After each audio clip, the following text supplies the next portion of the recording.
Amen. Bonjour, mes bien-aimés. Oui, c'est vrai. C'est lui qui a reçu les noms. C'est lui qui a reçu le nom au-dessus de tous les noms. Il a reçu le nom au-dessus de tous les noms. La Bible dit, tout genou fléchira. Lorsqu'on parle de l'agneau, tout genou fléchit. Lorsqu'on parle de l'agneau, lorsqu'on parle de Jésus, tout genou fléchit. Et cet après-midi encore, cet après-midi, début de soirée, j'aimerais bénir un frère, j'aimerais bénir une sœur. Cet après-midi, j'aimerais bénir quelqu'un. Je vais bénir quelqu'un cet après-midi par sa grâce. Par sa grâce, je bénis quelqu'un. Par sa grâce. La Bible dit, exhortez-vous mutuellement. Cet après-midi, nous voulons encore plonger notre regard dans sa parole. Nous voulons plonger notre regard dans sa parole pour comprendre quelles sont ses pensées. Qu'est-ce que lui, il veut de nous.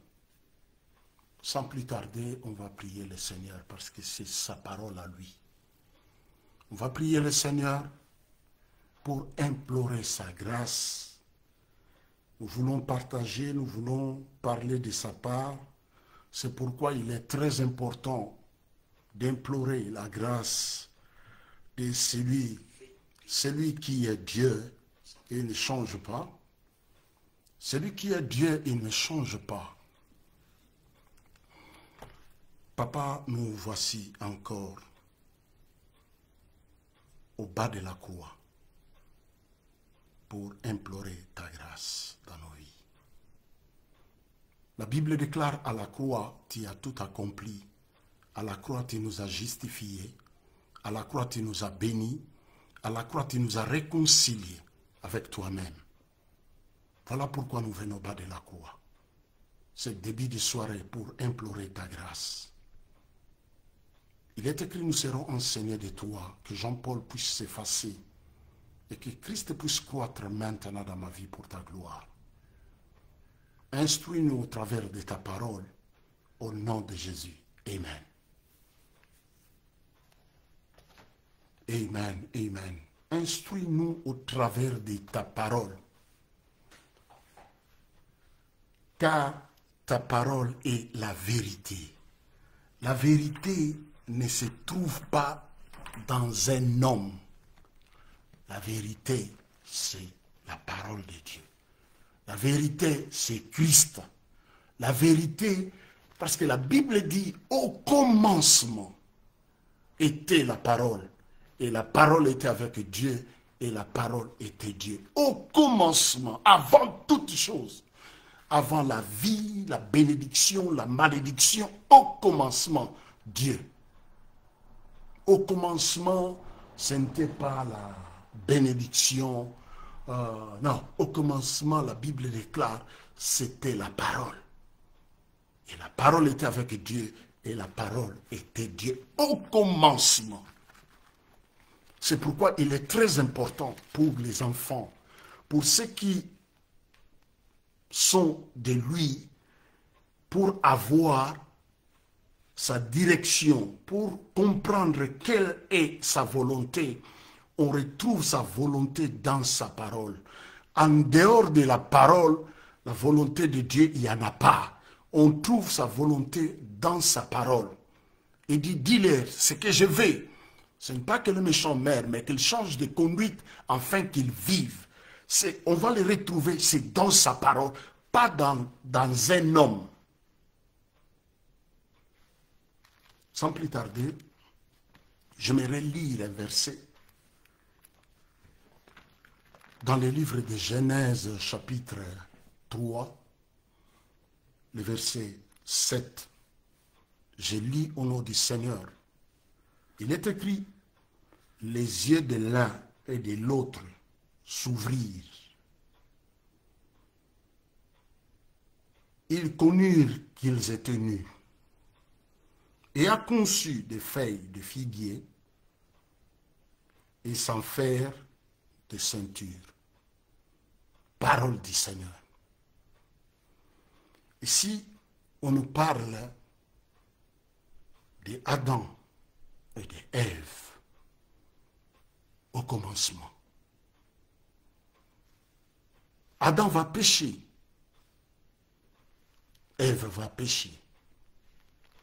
Très souvent, on a mal interprété la parole de Dieu. Très souvent, on a mal interprété pour dire que pendant que Ève s'entretenait avec le serpent, Adam n'était pas là.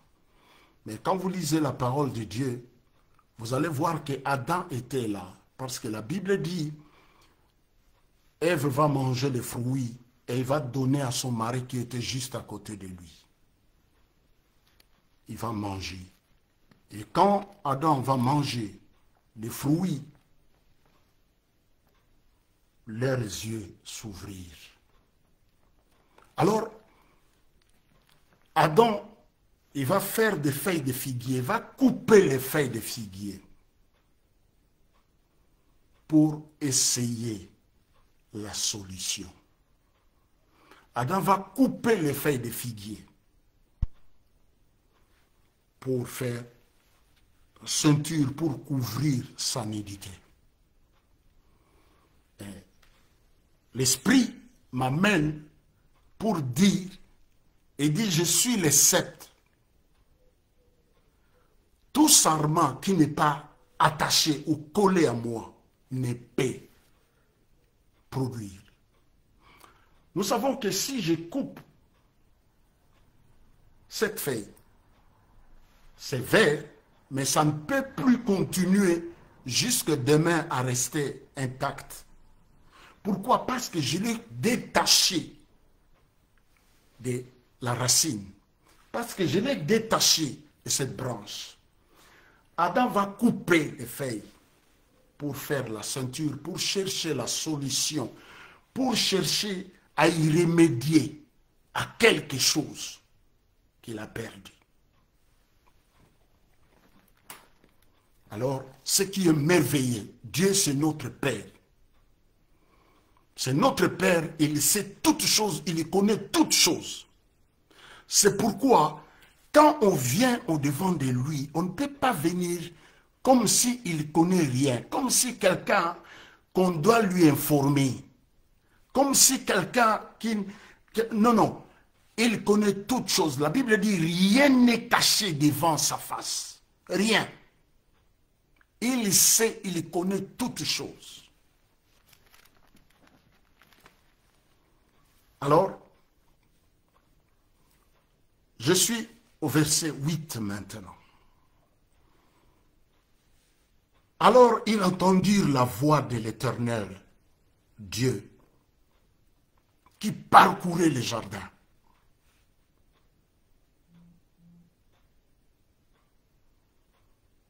Qui parcourait les jardins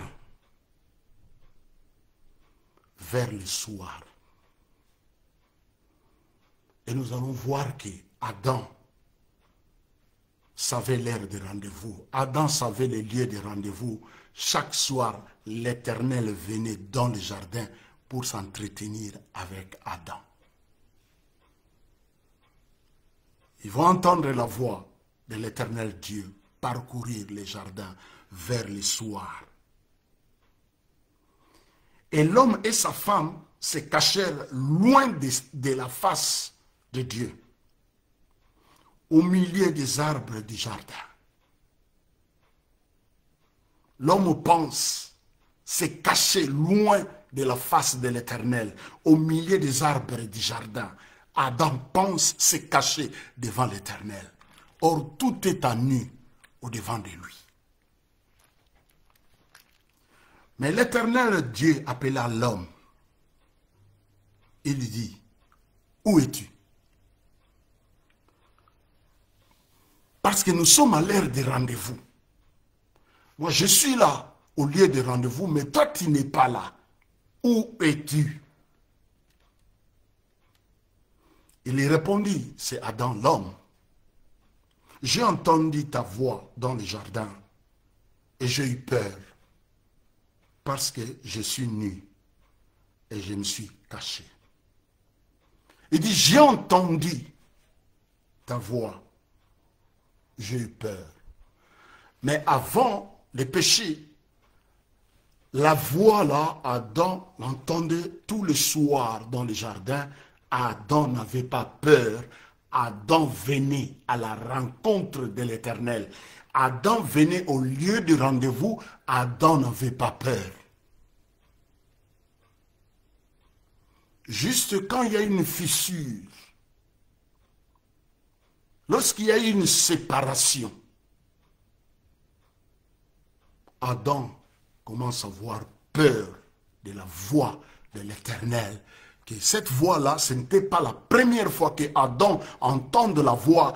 Adam était habitué à entendre cette voix chaque soir. Il venait dans le jardin à la rencontre. Il s'entretenait de ce qui s'est passé pendant la journée. Adam n'avait pas peur. Mais cette fois-ci, lorsque le péché est entré, Adam a eu peur. C'est notre position, c'est ce que nous faisons très souvent. Lorsque tu tombes dans le péché, le Saint-Esprit de Dieu vient te convaincre. Ce que tu as fait, ce n'est pas bien, c'est du péché.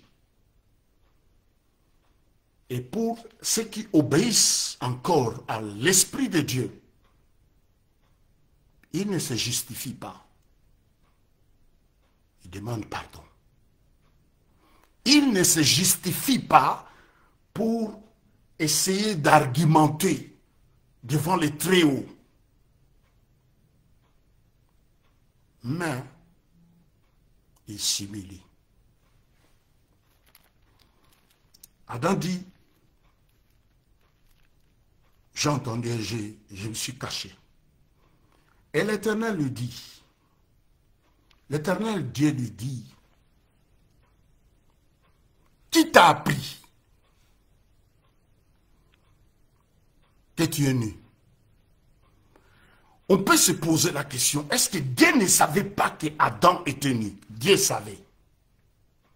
Mais Dieu veut que Adam puisse s'exprimer librement. Dieu veut que Adam puisse s'exprimer comme autrefois, quand Dieu venait et Adam avait cette liberté de parler avec lui.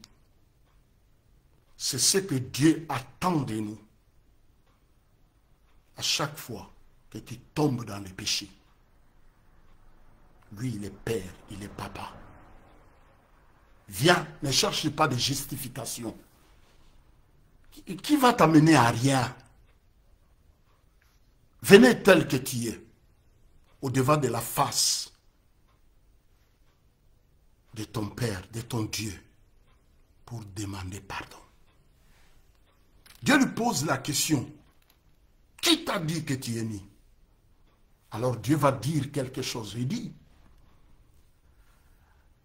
est-ce que tu as mangé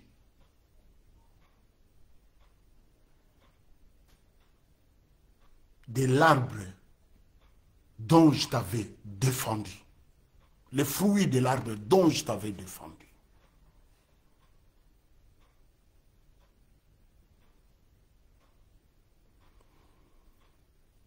L'homme répondit, la femme que tu as mise à côté de moi.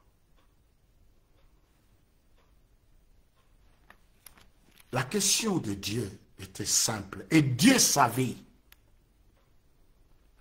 Est-ce que tu as mangé les fruits de l'arbre que je t'avais interdit? Adam, au lieu de répondre, de prendre sa responsabilité de l'erreur commise ou de faute commise,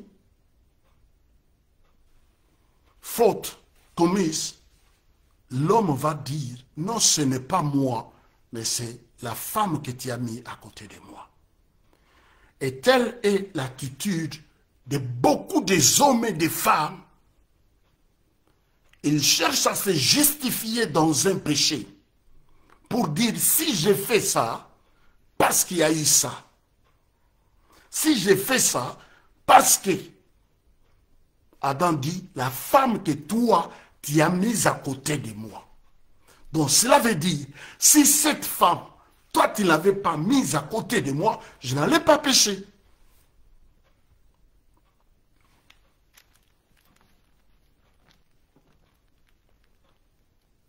Dans le verset 7, nous avons vu l'homme va couper les feuilles de figuier pour se faire une ceinture autour des hanches pour cacher sa nudité.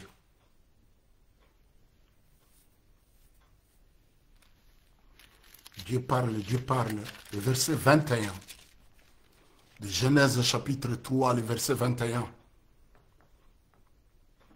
L'Éternel Dieu fit à Adam et à sa femme des habits de peau, des animaux. Et ils les revêtirent. Parole du Seigneur. Adam va essayer, après avoir tombé dans le péché, essayer de chercher la solution à sa manière. Il va couper les feuilles de figuier pour couvrir sa nudité. Mais c'est que Adam a oublié que sans l'effusion du sang, il n'y a point de pardon du péché. Ça, Adam n'a pas cette notion-là. Sans l'effusion du sang, il n'y a point de pardon du péché. Plus tard, on va voir Caïn et Abel. Abel a cette révélation-là.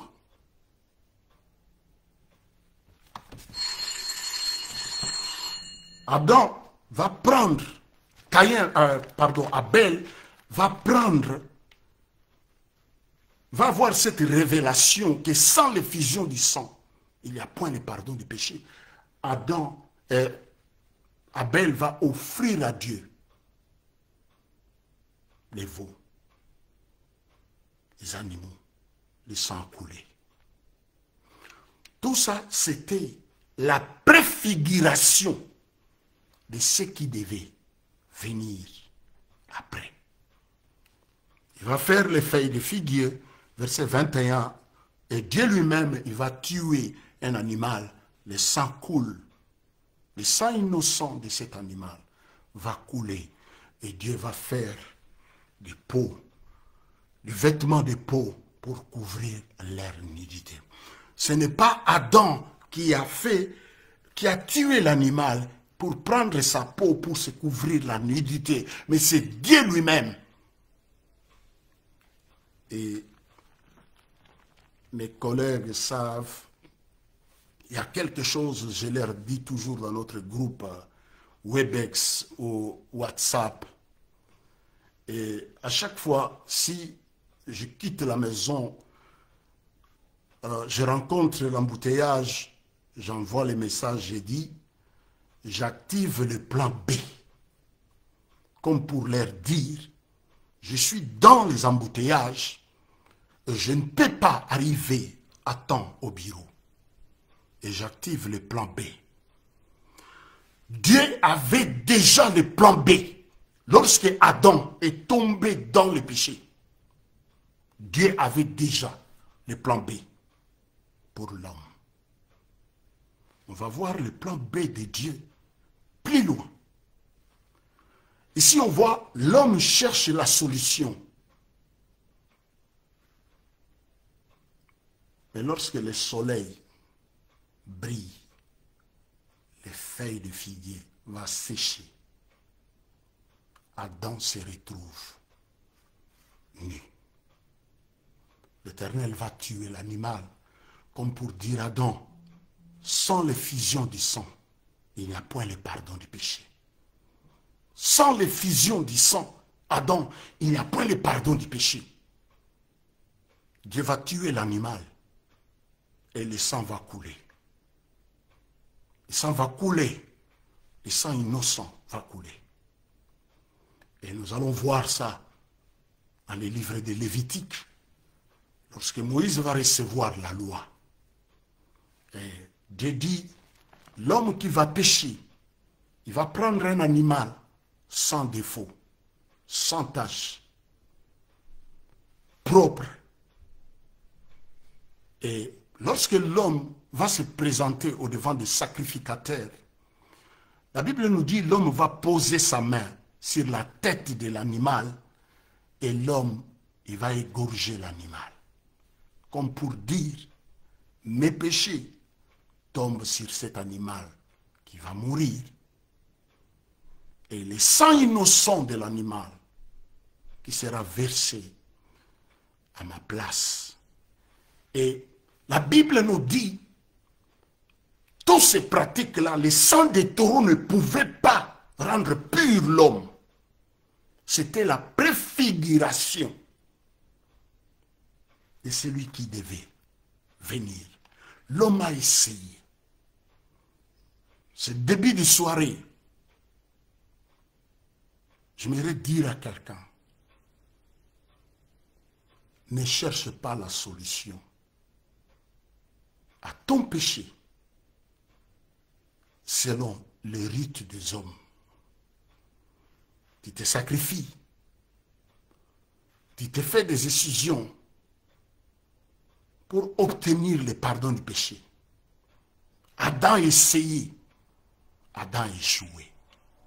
Et Dieu lui-même, il va tuer l'animal, il va leur donner les peaux d'animaux pour se couvrir la nudité. Il va activer lui-même son plan B. Il va tuer l'animal, il va couvrir la nudité d'Adam et d'Ève. La solution à ton péché, ce n'est pas dans des jeûnes prières. La solution à ton péché, à toi, ce n'est pas dans des sacrifices que tu peux faire. La solution à ton péché, ce n'est pas dans des jeûnes et prières que tu peux faire. Cet après-midi, je suis venu avec cette révélation pour te dire, tu peux jeûner comme tu veux pour un péché. Tu vas retomber dans ça.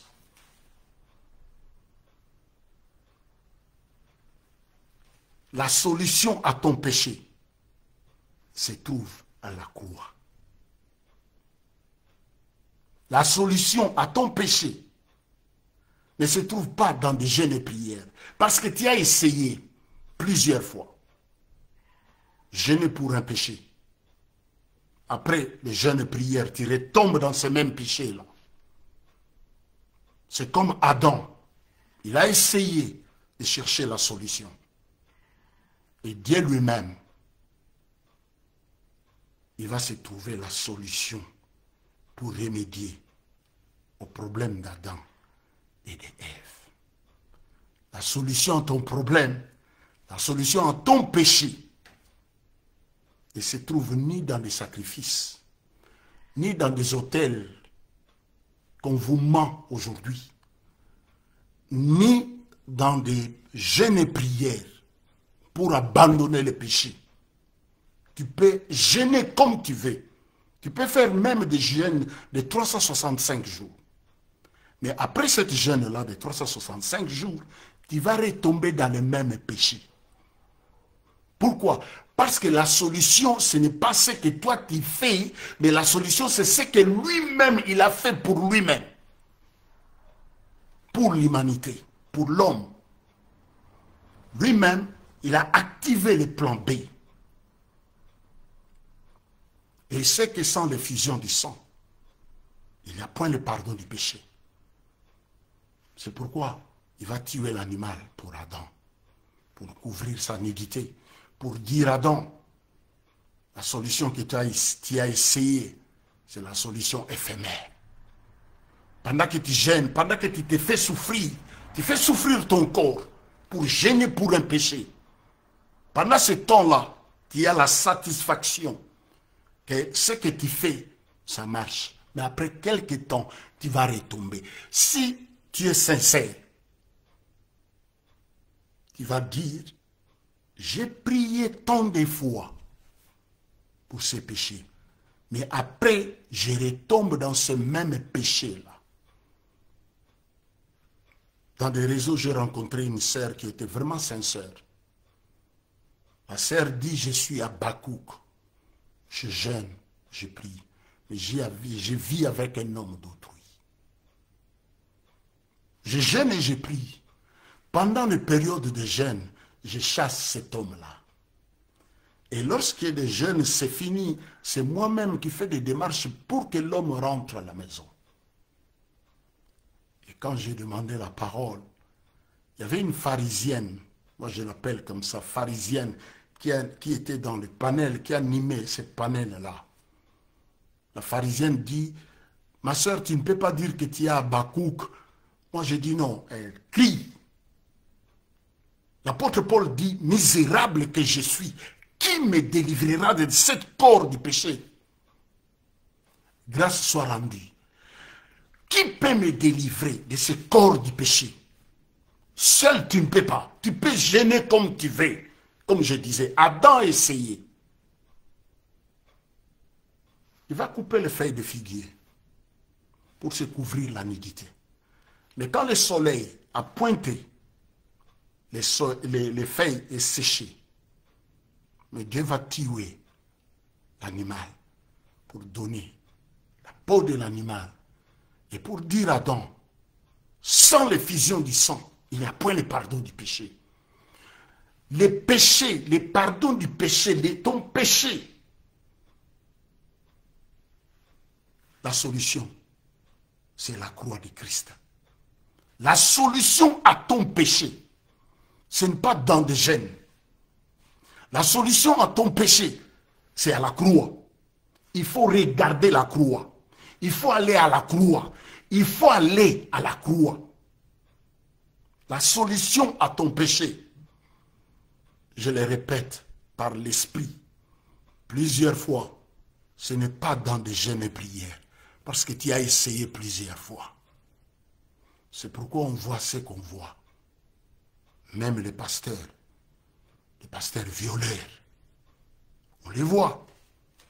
Parce qu'il a essayé de lui-même. Il pense avoir de lui-même la force. Il dit, sans moi, vous ne pouvez rien faire. Donc cela veut dire, sans Christ, on ne peut rien faire. Face au péché, on ne peut rien. On voit des pasteurs violeurs. On voit des pasteurs assassins. On voit des pasteurs, on voit tout ce qu'on voit aujourd'hui. Parce que l'homme essaye la solution par lui-même. Or, la solution que tu peux chercher par toi-même, ça sera la solution ou une solution éphémère qui aura un temps, un début et une fin. Il va tuer l'animal, il va donner à Adam. Pardon. Il va tuer l'animal, il va donner. Il va tuer l'animal et il va donner la peau pour dire à Adam, sans l'effusion du sang, il n'y a point le pardon du péché. Sans l'effusion du sang, il n'y a point le pardon du péché. Alors, Jean-Baptiste vient pour nous les révéler.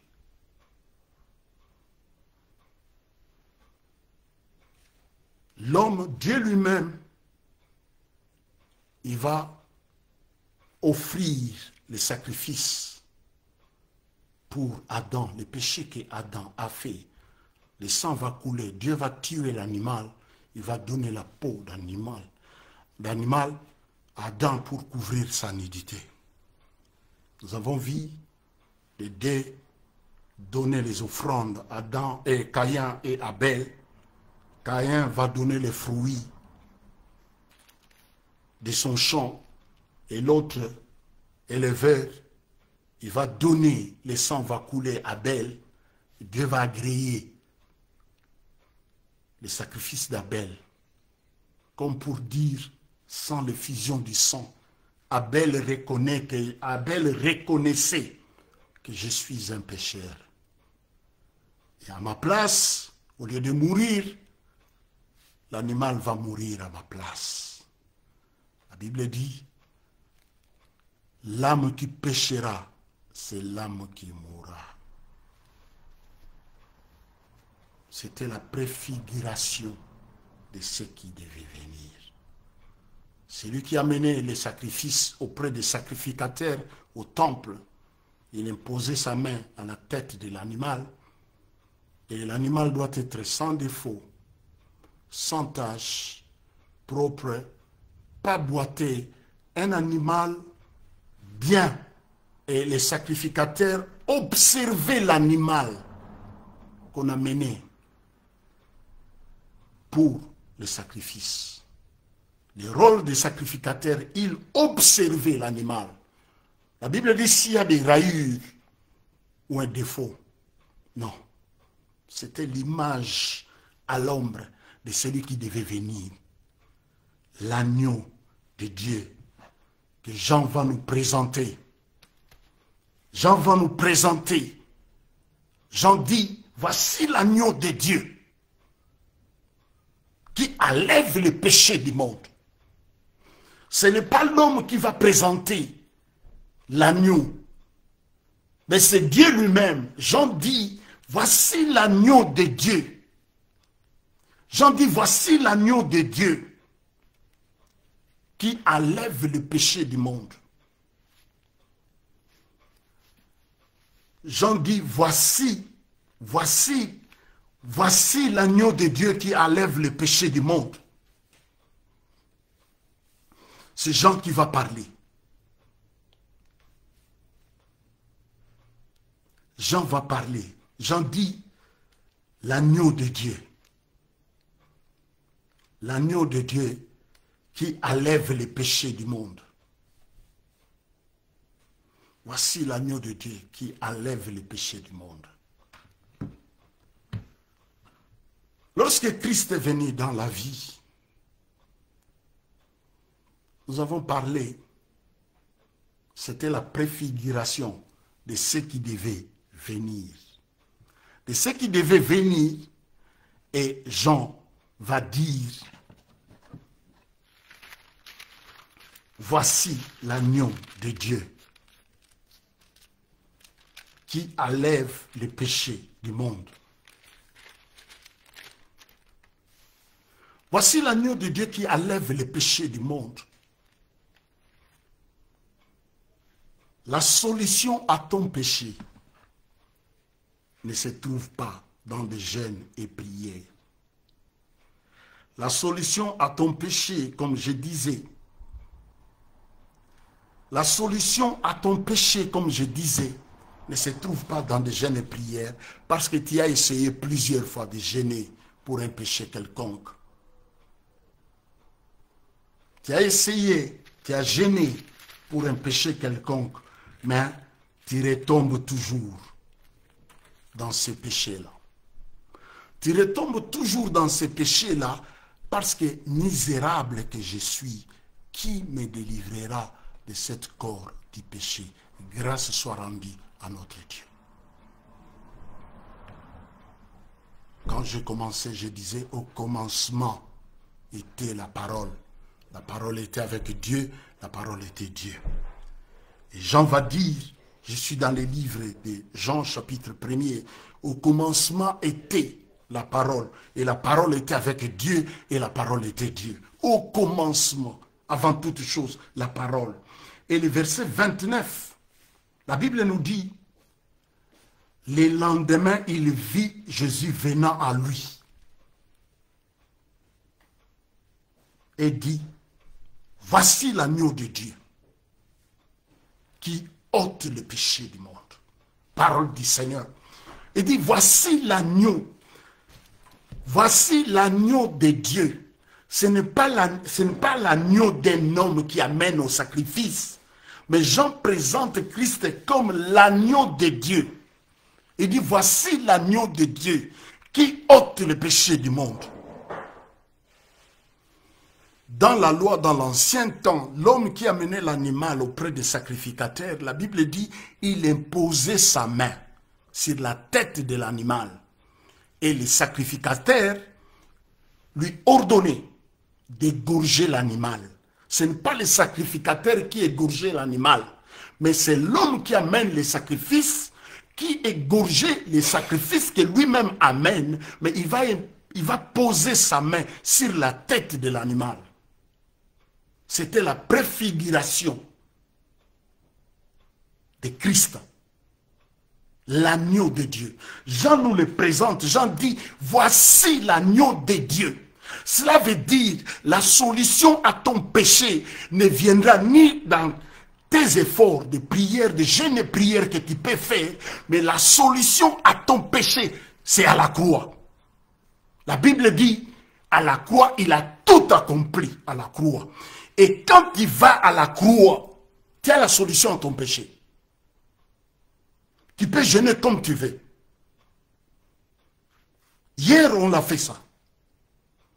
On a jeûné pour un péché. Après quelque temps, tu tombes dans le même péché. Mais quand tu tournes ton regard vers celui qu'on a percé, parce que c'est lui qui a tout accompli, c'est lui la solution que Jean va nous présenter. Jean dit, voici l'agneau de Dieu. Il dit, voici l'agneau de Dieu. Ce n'est pas l'agneau d'un homme. Ce n'est pas l'homme qui amène les sacrifices. Ici, c'est Dieu lui-même. Jean dit, voici l'agneau de Dieu qui ôte le péché du monde. Le péché du monde, la solution de ton péché ne se trouve pas dans des jeûnes et prières. Mais la solution à ton péché se trouve à la croix. À la croix, il a pris ta place. Souvenez-vous, la Bible dit, l'âme qui péchera, c'est l'âme qui mourra. Il dit, l'âme qui va pécher, c'est l'âme qui va mourir. Le salaire du péché, c'est la mort, nous dit la parole de Dieu. Le salaire n'est pas une gratification, non. Le salaire, c'est le résultat d'un travail. C'est pourquoi la Bible dit, le salaire du péché. Quand tu vis dans le péché, la mort, ce n'est pas dit comme une gratification, non. La mort est dit comme le salaire de ce que toi tu fais. La Bible dit le salaire du péché, c'est la mort. Alors lui, amen. 2 Corinthiens chapitre 5, le verset 21. La Bible dit ceci. J'aime ces versets de la parole de Dieu. J'aime ces versets. Vous allez voir, au fur et à mesure nous avançons vers la fin, vous allez comprendre quelque chose. Je disais, je le répète par l'esprit, la solution à ton péché ne se trouve pas dans des jeûnes et prières. Je vis des sœurs, je vis des hommes pleurer, prier, jeûner pour un péché. Après le jeûne et prière, il retombe dans le même péché. C'est comme Adam. Lorsqu'il est tombé dans le péché, la Bible dit qu'il a coupé les feuilles de figuier. Il s'est fait des ceintures à la hanche pour couvrir l'air nudité. Et quand le soleil pointait, les feuilles a séché. Dieu va trouver la solution lui-même. Il va tuer l'animal.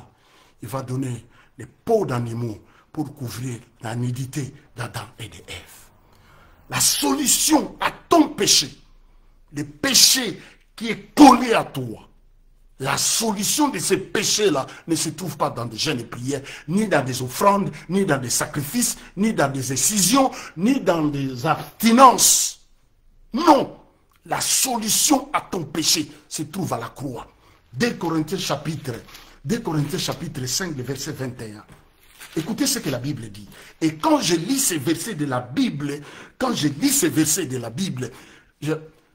je suis émerveillé et je ne comprends pas comment aujourd'hui quelqu'un peut venir vous manipulez encore. Écoutez ce que la Bible dit. Je lis au nom du Seigneur. La Bible dit ceci. 2 Corinthiens, chapitre 5, le verset 21.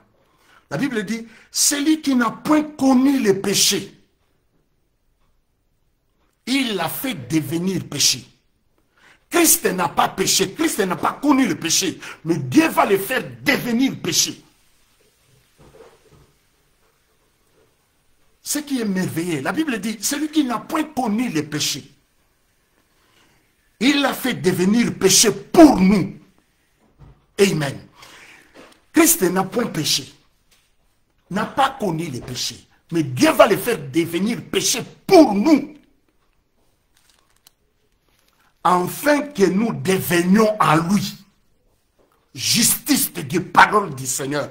Quand je lis la Bible comme ça, lui qui n'a point connu le péché, c'est pourquoi Jean, par révélation, Jean le voit de loin. Jean dit, voici l'agneau de Dieu qui ôte le péché du monde.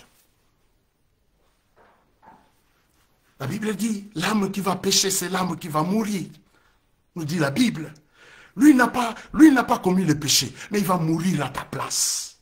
Il va mourir à ma place à la croix. C'est pourquoi, moi, quand je me présente devant Dieu, je suis juste devant lui. Ce n'est pas à cause de mes efforts, ce n'est pas parce que je gêne, ce n'est pas parce que je prie, ce n'est pas parce que je donne les offrandes, c'est à cause de ce que lui, il a fait à la croix. 2 Corinthiens dit, lui qui n'a point connu le péché, il l'a fait devenir péché pour nous, afin que nous devenions. Quand je suis là devant vous, je suis la justice de Dieu en Christ. Ce qui est différent d'Aaron. Quand je me présente devant Dieu, je peux me présenter devant Dieu plus qu'Aaron, le souverain sacrificateur. La Bible dit, il dit à Moïse, dis à ton frère Aaron, il n'a pas droit de me présenter devant moi à chaque fois. Ça, c'est la loi. La loi nous limitait. Il dit, dis à Aaron, ton frère, il n'a pas droit de se présenter à chaque fois devant moi. Aaron va se présenter devant moi une seule fois par an. Il dit une seule fois par an, parce que je me tiendrai au-dessus des propitiatoires. C'est pourquoi il n'a pas droit. Aaron ne peut pas voir ma sainteté à chaque fois. Non, il n'a pas droit. Par an, une seule fois. Mais écoutez, fournir, avant que Aaron entre dans la présence de Dieu, dans la seconde partie du temple, qu'on appelle Saint des Saints, avant que Aaron entre dans le lieu très saint, Aaron va commencer d'abord pour se sanctifier, pour se purifier. Aaron doit offrir les sacrifices d'expiation pour ses propres péchés. Aaron va commencer par lui-même. Avant qu'il prenne les services pour les autres, Aaron doit commencer pour lui-même. Mais ce qui est différent de l'agneau, la Bible dit, lui qui n'a point connu les péchés, il a traversé le tabernacle plus excellent, pas construit de mains d'homme, mais Dieu lui-même, il a traversé les cieux une seule fois pour toutes. C'est fini. Lorsqu'il a crié à la croix, Père, tout est accompli, c'est fini. Une seule fois. Sinon, à chaque fois que tu pêches, Christ doit mourir à la croix. À chaque fois que toi tu pêches, Christ doit venir mourir encore à la croix. Ce qui est différent d'Aaron. Il dit Aaron, chaque année, une seule fois. Le peuple venait dans le Yom Kippour. Le peuple venait, ils allaient à Jérusalem, chaque année, une fois. Le peuple va offrir les sacrifices d'expiation pour leurs péchés. Mais pour entrer dans les secondes parties du temple, là où il y avait l'arche de l'alliance de l'Éternel, Aaron avait droit qu'une seule fois par an. Dieu va interdire, Dieu va dire à Moïse, dis à ton frère. Différent de nous. Lorsqu'il est venu, Il a crié, Père, tout est accompli. Il nous donne le libre accès, ce qui est merveilleux. Et quand je lis la Bible, la parole de Dieu, je suis très sailli de joie parce que je suis différent d'Aaron.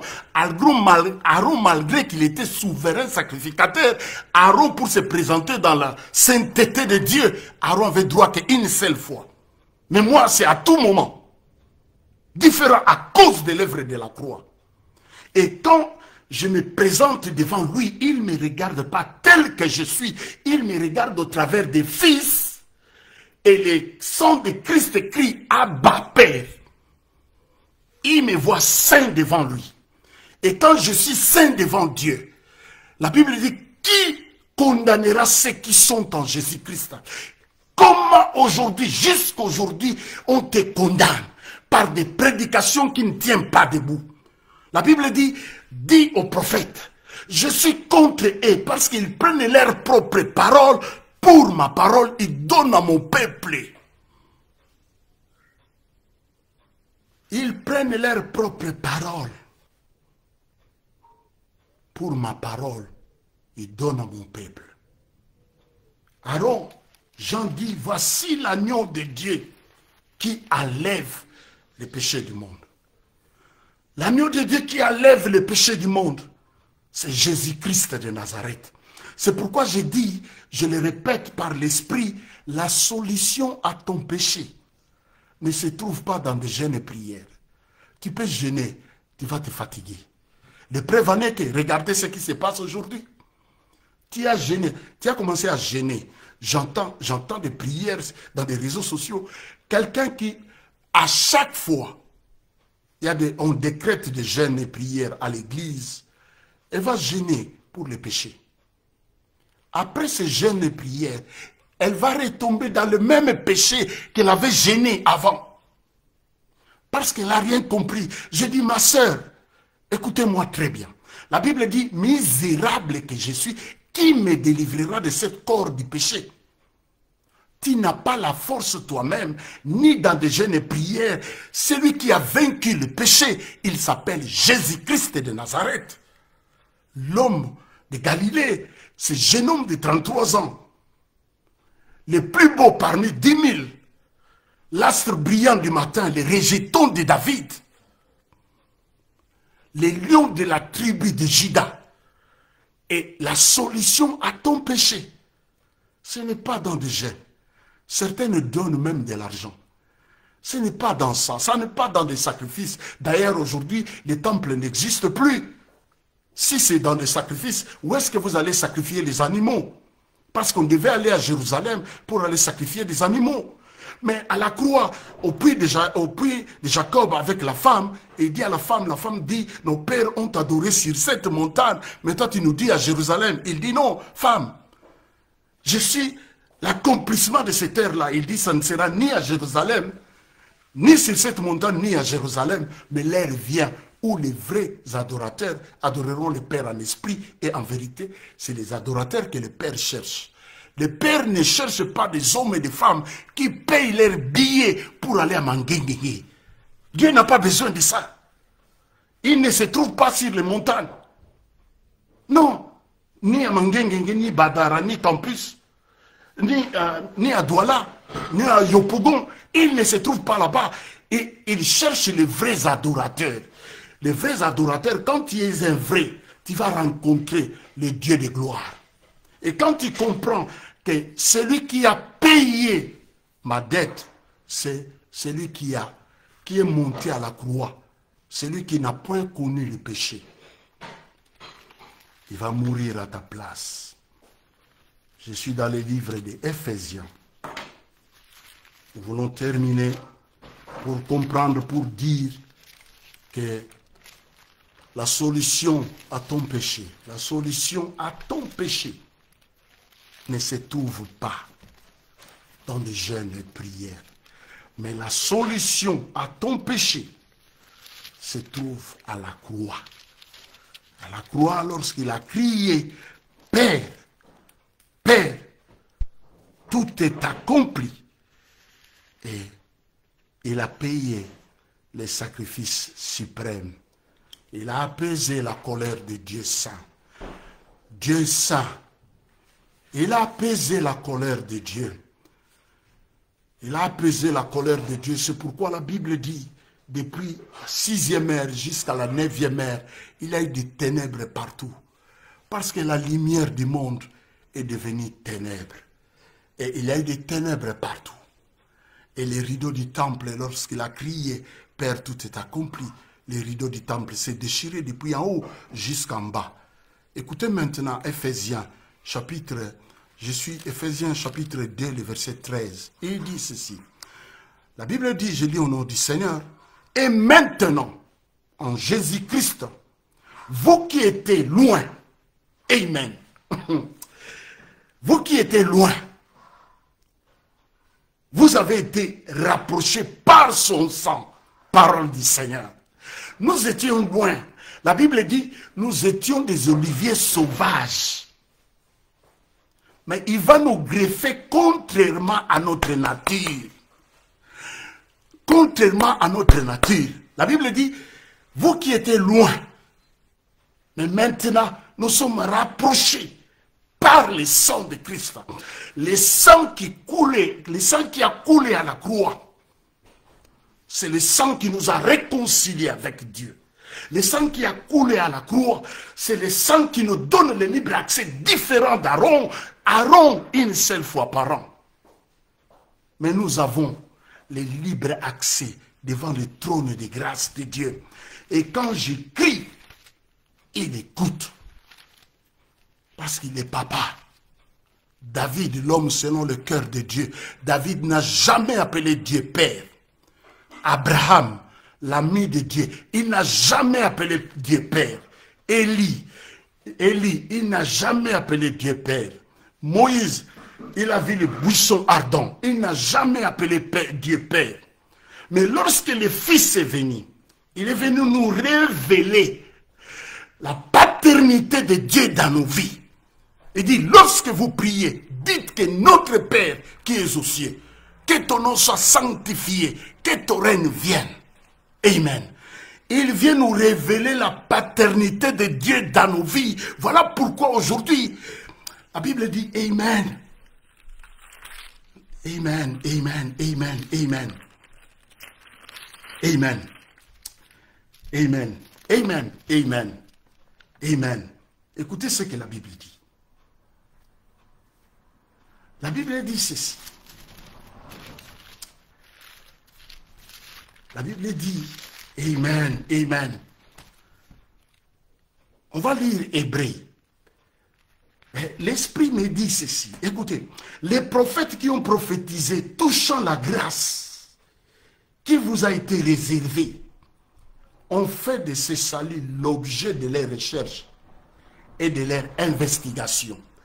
Les prophètes qui ont prophétisé la grâce de Dieu aujourd'hui, ils voulaient comprendre quel est le temps que la manifestation de la grâce de Dieu sera parfaite, complète dans la vie des hommes. La Bible dit ils ont fait de le salut en Christ, la croix, l'objet de leurs recherches. Ils voulaient comprendre quel est ce temps. Mais ils n'ont pas pu. Ils voulaient comprendre le temps, mais ils n'ont pas pu. Nous sommes les bénéficiaires de la grâce de Dieu. C'est pourquoi moi je suis fier d'appartenir à ce Dieu-là. Celui qui a fait les cieux. Les prophètes qui ont prophétisé le salut, la croix, le salut. Le salut. Hébreu chapitre 10. Nous allons terminer par là. Pour comprendre que vous devez fuir tous les manipulateurs qui vous manipulent à la longueur de la journée pour vous dire que le péché que tu vis, ma soeur, si tu gênes, si tu donnes les offrandes, moi je vais prier pour ton péché et Dieu va te pardonner. Faux, mensonge. La Bible dit, sans l'effusion du sang, il n'y a point le pardon du péché. On ne pardonne pas celui qui... La Bible dit, le pardon du péché se trouve en lui, afin que les hommes les craignent. Amen. Le pardon du péché ne se trouve pas dans un homme. Le pardon du péché ne se trouve pas dans des organisations d'hommes. Le pardon du péché se trouve en lui, qui nous a réconciliés avec lui-même. Parole du Seigneur. Hébreux chapitre 10. Hébreux chapitre 10. Hébreux chapitre 10. Le verset 19. Écoutez ce que la Bible dit. Mais je vais lire le verset 18. Parce que dans ma Bible, j'ai écrit des choses. Mais j'aimerais lire seulement à partir du verset 18. La Bible dit ceci. Or, là où il y a le pardon du péché, amen, il n'y a plus d'offrande pour les péchés. Parole du Seigneur. On peut s'arrêter là, on ferme la Bible, on prie le Seigneur et c'est tout. La Bible dit, là où il y a le pardon du péché, c'est lui qui nous a pardonné. Il n'y a plus d'offrande pour les péchés. Comment aujourd'hui tu offres encore les offrandes pour les péchés? La Bible dit, Hébreux chapitre 10, le verset 18, là où il y a le pardon du péché, celui qui nous a pardonné, c'est l'homme de Galilée, jeune homme de 33 ans. L'angle, la pierre qu'on rejetait par ceux qui bâtissaient, et celui qui est devenu le principal de l'angle. Et dans Zacharie, j'aime le verset de la parole de Dieu, il dit, j'ai mis à Sion une pierre d'achoppement. Celui qui tombe, celui que la pierre tombe sur lui sera écrasé. Le pardon du péché ne se trouve pas dans la vie d'un homme. Il dit là où il y a le pardon du péché, il n'y a plus d'offrande pour le péché. Mais comment jusqu'à aujourd'hui, vous offrez des offrandes pour le péché? Donc vous remettez en cause l'œuvre de la croix. Quand vous offrez aujourd'hui les offrandes pour vos péchés, vous remettez en cause l'œuvre de la croix. Vous lui dites, ce que tu as accompli à la croix, ce n'était pas pour nous. C'est comme j'ai entendu un marmailleur. Il dit, pour que le salut soit parfait dans ta vie, il faut que tu deviennes riche. Quelle insulte à l'œuvre de la croix. Quelle insulte. Le verset 19, il dit ceci. Ainsi donc, frères, puisque nous avons au moyen du sang de Jésus-Christ une libre entrée dans le sanctuaire. Aaron n'avait pas cette liberté de se présenter dans le sanctuaire. Aaron n'avait pas la liberté de se présenter dans le sanctuaire. Aaron avait droit une seule fois. Mais nous avons le libre accès. Libre accès. Libre accès dans le sanctuaire. Parole du Seigneur. Que Dieu vous bénisse abondamment. Nous sommes à la fin de notre exhortation. La solution à ton péché ne se trouve pas dans des jeûnes et prières. La solution à ton péché se trouve à la croix. Parole du Seigneur, que Dieu vous bénisse abondamment. Abonnez-vous à notre chaîne YouTube, Jean-Paul God Army. Jean-Paul, l'armée de l'Éternel. Abonnez-vous à notre chaîne YouTube, Jean-Paul God Army. Abonnez-vous pour encourager votre frère, Jean-Paul God Army. Je pense, je vais vous les présenter. Je ne sais pas si avec les caméras, je saurai. Voilà. Donc c'est écrit là, Jean-Paul God Army. Abonnez-vous à notre chaîne YouTube, partagez la parole, la véracité de la parole de Dieu sans mélange, comme il est écrit dans 2 Corinthiens, chapitre 5, le verset 17, car nous ne falsifions pas la parole comme font plusieurs. Ici, dans God Army, dans l'armée de l'Éternel, ici, on ne falsifie pas la parole de Dieu. Tel que l'Esprit dit, tel qu'il est écrit, c'est tel que nous parlons par l'Esprit de Dieu et que le Saint-Esprit fait le reste. Que Dieu vous bénisse abondamment. Bon début de semaine qui commence. Je libère la grâce de Dieu dans vos vies. Papa, je bénis mon frère, je bénis ma sœur qui était pour suivre ta parole. Je libère ta grâce dans leur vie. Père, ceux qui pleurent à cet instant, la Bible déclare, c'est toi qui bandes les cœurs blessés, bandes leurs cœurs. Fortifie, toi tu nous dis, je vous donne ma paix, je ne vous les donne pas comme le monde la donne, que votre cœur ne se trouble point, ne s'alarme point. Croyez en Dieu, croyez en moi, j'ai vaincu le monde. Si tu as vaincu le monde, Seigneur, c'est pour que nous ayons la paix. Ta paix dans nos vies. Les hommes qui entendent de toi quelque chose dans des démarches pour la journée de demain, que des portes s'ouvrent au-devant d'eux pour ta gloire. La puissance, la gloire te revient. La majesté te revient. Au nom de Jésus, nous t'avons supplié. Merci. Amen. Que Dieu vous bénisse abondamment. Partagez-moi cette vidéo. Que des milliers d'hommes et de femmes puissent entendre la parole. La Bible dit, cette bonne nouvelle du royaume sera prêchée dans tout le monde entier pour servir de témoignage. Alors viendra la fin. Et tous les signes que le Fils a parlé pour son retour, on les voit s'accomplir du jour au jour. Que Dieu vous bénisse abondamment. À la prochaine occasion, que la grâce, la miséricorde et la paix du Seigneur abondent dans nos vies. Au nom de Jésus-Christ, je vous aime de l'amour du Seigneur. Que Dieu vous bénisse abondamment. Merci. À la prochaine. À la prochaine. Merci.